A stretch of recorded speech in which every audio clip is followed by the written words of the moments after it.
രചന, അവതരണം സുഗി സുരേഷ്. നളപാചകം എന്ന കഥയിലെ ആദ്യ ഭാഗമാണ്. കഥ മുഴുവനായിട്ടും കേൾക്കാൻ ശ്രമിക്കുക. അവളെപ്പോലൊരു പെൺകുട്ടി ഒരു പാചകക്കാരനെ പ്രണയിക്കുക എന്ന് പറഞ്ഞ് അവക്കെന്താ തലയ്ക്ക് ബോധമില്ലേ? ക്ലാസ് മുറിയിൽ ചില സമയങ്ങളിൽ പരതി നടക്കുന്ന ആ ഒരു മണം അവൾ കൂടെ കൂടെ ശ്രദ്ധിക്കാൻ തുടങ്ങി. എന്തോ ആ ഒരു സ്മെല്ല് മൂക്കിലേക്ക് അടിക്കുമ്പോൾ ഒരു വല്ലാത്ത ഫീലാണ്. മനസ്സിലെ ചില വിഷമങ്ങളും പ്രയാസങ്ങളും ആ ഒരു നിമിഷം മാറാൻ തുടങ്ങും. പിന്നെ വരുന്നത് വിശപ്പിന്റെ വരവാണ്.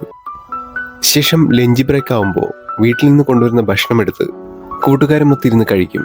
പുറത്തുനിന്നൊന്നും കഴിക്കരുത് എന്നുള്ള സ്ട്രിക്റ്റ് വാണിംഗ് ഉണ്ട്. കൈ നിറയെ പണമുണ്ട് എങ്കിലും സ്വന്തം മകൾ കഷ്ടപ്പാട് എന്താണെന്ന് അറിഞ്ഞു തന്നെ വളരണം എന്ന അവളുടെ അച്ഛന്റെ നിലപാടാണ് മറ്റുള്ളവരെ പോലെ അവളുടെ കയ്യിൽ ആവശ്യത്തിൽ കൂടുതൽ പൈസ ഇല്ലാതെ വരുന്നത്. എങ്കിലും തൊട്ടടുത്തുള്ള ഹോട്ടലിൽ നിന്ന് വരുന്ന ആ ഒരു സ്മെല്ലൊന്ന് ആസ്വദിക്കണം എന്നവൾക്ക് തോന്നി. ഇടി ഐശ്വര്യ, നീ ഇന്ന് ഭക്ഷണം കഴിച്ചോ? അത് അവളുടെ കട്ടച്ചങ്കായ രേഷ്മയായിരുന്നു. ഇല്ലടി, ഒരു 10 മിനിറ്റ് കൂടി കഴിഞ്ഞിട്ട് കഴിക്കാം, ഇപ്പോൾ വിശപ്പ് തോന്നുന്നില്ല. എന്നാ വാ, നമുക്ക് ആ ഹോട്ടലിൽ പോയി കഴിക്കാം. ഞാനിന്ന് ഫുഡ് കൊണ്ടുവന്നിട്ടില്ല. എടി, ഞാൻ കൊണ്ടുവന്നിട്ടുണ്ട്, നമുക്ക് ഷെയർ ചെയ്ത് കഴിച്ചാലോ? നീ കൊണ്ടുവന്ന പാത്രത്തിലാണെന്നുണ്ടെങ്കിൽ അതേപോലത്തെ 3 പാത്രങ്ങൾ എനിക്ക് വേണ്ടി വരും, അല്ലാതെ എൻ്റെ വിശപ്പ് മാറില്ല മോളെ. നീ ഇങ്ങോട്ട് വന്നേ എന്ന് പറഞ്ഞ് ഐശ്വര്യയെ രേഷ്മയിട്ട് പിടിക്കാൻ തുടങ്ങി. എടി, പുറത്തുനിന്ന് കഴിച്ചാൽ അമ്മ വഴക്ക് പറയും. അയ്യോടാ, ഒരു ഇള്ളാ കുഞ്ഞ്, എൻ്റെ മമ്മി മൊളിഞ്ഞ് വന്നേ, ഇല്ല ഞാൻ പിണങ്ങട്ടോ. അവൾ ഐശ്വര്യയെ പിടിച്ചുകൊണ്ട് ഹോട്ടലിന്റെ മുന്നിൽ കൊണ്ടു നിർത്തി. അതിന്റെ മുന്നിൽ നിൽക്കുമ്പോഴും ആ ഒരു സ്മെല്ല് അവരെ രണ്ടുപേരെയും മാടി മാടി വിളിച്ചു. രണ്ടുപേരും അകത്തേക്ക് കയറി. അത്യാവശ്യം നല്ല തിരക്കുള്ളൊരു ഹോട്ടലായിരുന്നു അത്. പിന്നെ വന്നു കയറിയത് 2 സുന്ദരികളായ കോളേജ് പിള്ളേർ ആയതുകൊണ്ട് തന്നെ എല്ലാവരും അവരെ തന്നെ ശ്രദ്ധിക്കുന്നുണ്ട്. പിന്നെ തൊട്ടടുത്ത ടേബിളിലാണെന്നുണ്ടെങ്കിൽ അവരുടെ തന്നെ കോളേജിൽ പഠിക്കുന്ന ആൺകുട്ടികളും അവിടെ ഇരിപ്പുണ്ട്. ഐശ്വര്യ വീട്ടുകാരുമൊത്തല്ലാതെ പുറത്തു പോയി ശീലിച്ചിട്ടുള്ള ആളല്ല. രാവിലെ തുടങ്ങുന്ന അവളുടെ ഒരു ദിവസം കോളേജ്, വീട്, അങ്ങനെ അവസാനിക്കും. ഇന്നവൾ 2ാം വർഷ ഡിഗ്രി വിദ്യാർത്ഥിയാണ്. അവളുടെ ആ 20ാമത്തെ വയസ്സിൽ ഏകദേശം 100-ന് മേളിൽ പ്രണയാഭ്യർത്ഥനകൾ വന്നിട്ടുണ്ട്. പക്ഷേ എല്ലാത്തിനോടും നോ പറയാൻ മാത്രമേ അവൾ ശീലിച്ചിട്ടുള്ളൂ. അതുകൊണ്ട് തന്നെ അവളെ സ്വന്തമാക്കുക എന്നത് കോളേജിലെ ആമ്പിള്ളാരുടെ ഒരു വാശി തന്നെയായിരുന്നു. അവർ രണ്ടുപേരെയും ആ ഒരു സ്ഥലത്ത് വെച്ച് കണ്ടപ്പോൾ തന്നെ മിണ്ടാനും കൊഞ്ചാനുമെല്ലാം ഓരോരോ പൂവാലന്മാർ വന്ന് ശല്യം ചെയ്യുന്നുണ്ട്. അവൾ അതൊന്നും ശ്രദ്ധിക്കാതെ അങ്ങനെ നിന്നു. കുറച്ച് സമയം കഴിഞ്ഞപ്പോൾ അടുക്കളയിൽ നിന്നൊരാൾ പുറത്തേക്ക് ഇറങ്ങി വന്നു. എന്താണ് കഴിക്കാൻ വേണ്ടത്? ചേട്ടാ, 2 ചിക്കൻ ബിരിയാണി മതി, രേഷ്മ അയാളോട് മറുപടി പറഞ്ഞു. കുറച്ച് കഴിഞ്ഞ് അയാൾ അകത്ത് പോയി 2 ചിക്കൻ ബിരിയാണി എടുത്തുകൊണ്ട് വന്നു. അവർക്ക് രണ്ടാൾക്കും കൊടുത്തു. ഐശ്വര്യ, ഞാനൊരു ഐസ്ക്രീം പറയട്ടെ?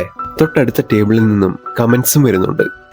പക്ഷേ അതൊന്നും ശ്രദ്ധിക്കാതെ അവൾ ഓരോ പിടി ചോറ് വാരി വായിലേക്ക് വെച്ചു.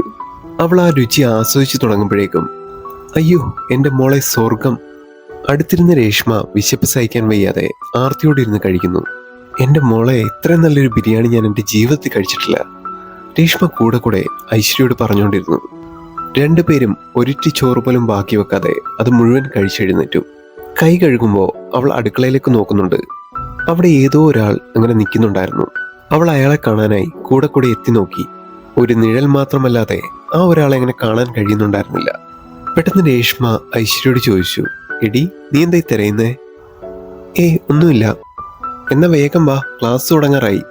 അവർ ആ ഒരു സമയം തന്നെ ഓടിച്ചെന്ന് ക്ലാസ്സിൽ കയറി. ആ ഒരു ക്ലാസ് റൂമിൽ ഇരിക്കുമ്പോഴും ഐശ്വര്യ പതുക്കെ പതുക്കെ അവളുടെ ആ കൈ ഇങ്ങനെ മണത്ത് നോക്കുന്നുണ്ടായിരുന്നു. ഓരോ നിമിഷം മണത്ത് നോക്കുന്ന സമയത്തും ആ ഒരു ബിരിയാണിയുടെ ആ ഒരു മണം അവളുടെ മൂക്കിലേക്ക്, അല്ല, ആ ഒരു മനസ്സിലേക്ക് ആഴ്ന്നിറങ്ങുകയായിരുന്നു. അപ്പോഴും ആ ഒരു സമയത്തും ഐശ്വര്യയുടെ മനസ്സിൽ അവൾ കൊണ്ടുവന്ന ഭക്ഷണം ഇനി എന്ത് ചെയ്യും എന്നാണ്. അവൾ രേഷ്മയോട് ചോദിച്ചു, എടി, എൻ്റെ ബാഗിലുള്ള ഭക്ഷണം ഇനി എന്ത് ചെയ്യും? അതെവിടെയെങ്കിലും കൊണ്ട് കളാ എന്നവൾ മറുപടി പറഞ്ഞു. ക്ലാസ് കഴിഞ്ഞിറങ്ങാൻ നേരം ഭക്ഷണം കളയാൻ അവൾക്ക് മനസ്സ് തോന്നിയില്ല. അവൾ അത് വഴിയിലിരിക്കുന്ന ഒരു ഭിക്ഷക്കാരന് അയാളുടെ പാത്രത്തിൽ ഇട്ട് കൊടുത്തു. എന്നിട്ട് വീട്ടിലേക്ക് മടങ്ങി. വീട്ടിൽ ചെന്നപ്പോൾ ആദ്യം തന്നെ അടുക്കളയിൽ കയറി അമ്മ കാണാതെ പാത്രം കഴുകി വെച്ചു. പാത്രം കഴുകാതെ കൊണ്ടുവന്നാൽ അമ്മ വഴക്ക് പറയും. അവൾ മുറിയിലേക്ക് കയറുമ്പോൾ അവളുടെ ഏറ്റവും പ്രിയപ്പെട്ട വളർത്തുനായെ ഒന്ന് കെട്ടിപ്പിടിച്ചു. ആ ഒരു സമയം തന്നെ വീടിന്റെ കാർപോച്ചിൽ ഒരു ബെൻസ് കാർ പാർക്ക് ചെയ്തേക്കുന്നത് അവൾ ശ്രദ്ധിച്ചു. വീട്ടിൽ വിരുന്നുകാരോ ഉണ്ടെന്ന് അവൾക്ക് അപ്പം തന്നെ മനസ്സിലായി. 3 നിലകളുള്ള വീട്ടിൽ ഏകദേശം 12 മുറികളുണ്ട്. അതിൽ ഏതേലും ഒരു മുറിയിൽ ആരെങ്കിലും കാണും എന്നുറപ്പിച്ചവൾ മുറിയിലേക്ക് കയറി. രാത്രിയിൽ ഭക്ഷണം കഴിക്കുന്ന സമയത്താണ് വിരുന്നുകാരെ അവൾ നേരിൽ കാണുന്നത്. അവളുടെ അച്ഛൻ പ്രഭാകരന്റെ ഏറ്റവും അടുത്ത സുഹൃത്തും പാർട്ണറുമായിരുന്നു അയാൾ. ഫാമിലി ആയിട്ടായിരുന്നു അവർ വിരുന്ന് വന്നത്. ഐശ്വര്യ വന്ന സമയത്ത് തന്നെ പ്രഭാകരൻ അവളെ അവർക്ക് മുന്നിൽ പരിചയപ്പെടുത്തി. അവളുടെ സൗന്ദര്യവും വിനയവും സംസാരമെല്ലാം അവർക്ക് നന്നായി ഇഷ്ടപ്പെടുന്നുണ്ട്. അവരുടെ മകന് വേണ്ടി അവളെ ഒന്ന് ആലോചിച്ചാലോ എന്ന തോന്നലും അവരിലുണ്ടായിരുന്നു. തൊട്ടടുത്ത ദിവസം നേരം വൈകിയത് കൊണ്ടാണ് പ്രഭാകരൻ അവളെ കോളേജിൽ കൊണ്ടുചെന്നാക്കി. ഉച്ച സമയമായപ്പോൾ ആ ഒരു സ്മെൽ വീണ്ടും ക്ലാസ്സിനുള്ളിലേക്ക് അടിച്ചു കയറി. ആ ഒരു നിമിഷം അവളുടെ മനസ്സിൽ ആ ഒരു മണം മാത്രമല്ല, ഇന്നലെ അവൾ കഴിച്ച ബിരിയാണിയുടെ രുചിയും അവളുടെ നാവിൻ തുമ്പിലുണ്ടായിരുന്നു. ഭക്ഷണം കഴിക്കാൻ സമയമായപ്പോൾ അവൾ രേഷ്മയെ ഒന്ന് നോക്കി. അവൾ ബാഗിൽ നിന്നും ലഞ്ച് ബോക്സ് എടുക്കുന്നുണ്ട്. അപ്പോൾ ആ ഒരു പ്രതീക്ഷയും പോയി. അങ്ങനെ ദിവസങ്ങൾ ഓരോന്നായി കടന്നുപോയി. ഒരു ദിവസം രാവിലെ അവൾ അമ്മയോട് കുറച്ച് പൈസ ചോദിച്ചു. ഐശ്വര്യ അങ്ങനെ ഒന്നുമില്ലാതെ പൈസയൊന്നും ചോദിക്കാറില്ല. എന്തിനാ നിനക്കിപ്പോൾ പൈസ? അത് പറ. ചുമ്മാ നിനക്ക് പൈസ തന്നാൽ നിന്റെ അച്ഛൻ എന്നെ വെച്ചേക്കത്തില്ല. കോളേജിലെ ഒരു പ്രോജക്റ്റിന് പേപ്പർ വാങ്ങാനാണെന്ന് പറഞ്ഞാണ് അവൾ പൈസ വാങ്ങിച്ചത്.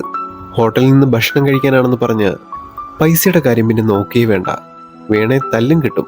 അവൾ പൈസ കൈ കിട്ടിയപ്പോൾ തന്നെ രേഷ്മയെ കുറിച്ച് ആലോചിച്ചു. ചേടാ, അവളിന്ന് ഫുഡ് കൊണ്ടുവരുതേ എന്ന് മനസ്സിൽ വിചാരിച്ചിറങ്ങി. അങ്ങനെ അവൾ കോളേജിൽ എത്തിയ സമയത്ത് തന്നെ രേഷ്മയുടെ ബാഗ് ഒന്ന് പിടിച്ചു നോക്കി.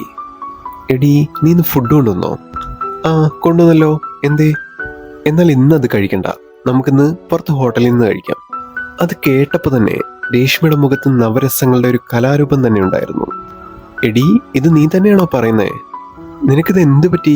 അവൾ കൂടെ കൂടെ ഐശ്വര്യയായിട്ട് കുത്താൻ തുടങ്ങി.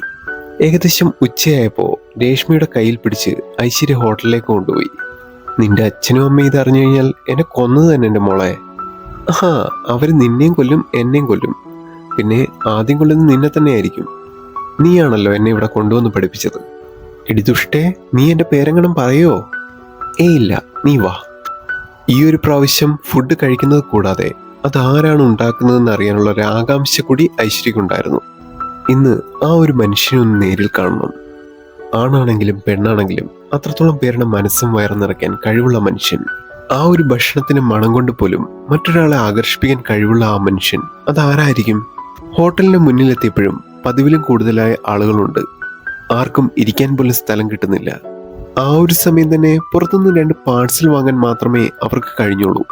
കാരണം അകത്തേക്ക് കയറാൻ പോലും പറ്റാത്ത വിധം ആളുകളായിരുന്നു. അങ്ങനെ എല്ലാം കഴിഞ്ഞ് അവർ പാഴ്സൽ വാങ്ങി ഒരു മരച്ചൂട്ടിൽ വന്നിരുന്ന് ഭക്ഷണം കഴിച്ചു. ഭക്ഷണം കഴിക്കുമ്പോഴും രേഷ്മ ഐശ്വര്യയോട് പറയുന്നുണ്ടായിരുന്നു, എൻ്റെ മോളെ, ഇവിടുത്തെ ഫുഡ് ഒരു രക്ഷയില്ല.